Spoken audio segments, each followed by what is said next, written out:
सर्व भारतातील आंबेडकरवादी पत्रकारांना विनंती करतो की त्यांनी 31 जानेवारी 1920 साली बाबासाहेबांनी मूक नायक हा पेपर काढला होता. त्याचं औचित्य साधून आम्ही सर्व भारतातील आंबेडकरवादी पत्रकारांनी 31 जानेवारीला शेगाव येथे मोठा एक कार्यक्रम ठेवलेला आहे. त्या कार्यक्रमामध्ये मूक नायक पत्रकार दिन म्हणून आम्ही साजरा करणार आहोत. त्याचबरोबर आपल्या संविधानाला 75 वर्ष होता त्याचा अमृत महोत्सव सुद्धा तिथं साजरा करणार आहोत. त्याचबरोबर ज्या लोकांनी समाजामध्ये उल्लेखनीय काम केलं त्यांना पुरस्कार देऊन सन्मानित करण्यात येणार. त्या कार्यक्रमामध्ये त्या कार्यक्रमाचे उद्घाटन आदरणीय सुजातादादा आंबेडकर साहेब राहणार आहे. त्यात महाराष्ट्राचे सुप्रसिद्ध गायक आनंद शिंदे राहतील.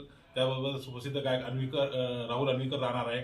आणि त्याचबरोबर मोठे उद्योगपती डॉक्टर वगैरे यांनी जे उल्लेखनीय काम केले त्याची दखल घेऊन आंबेडकर मीडिया फोरमच्या या पत्रकार संघटनेच्या माध्यमातून त्यांना गौरवण्यात येणार आहे. मी सर्वांना विनंती करतो की त्या कार्यक्रमामध्ये सर्वांनी पत्रकारांनी सहभाग घ्यावा, जास्तीत जास्त त्या कार्यक्रमाचा लाभ घ्यावा अशी विनंती करतो.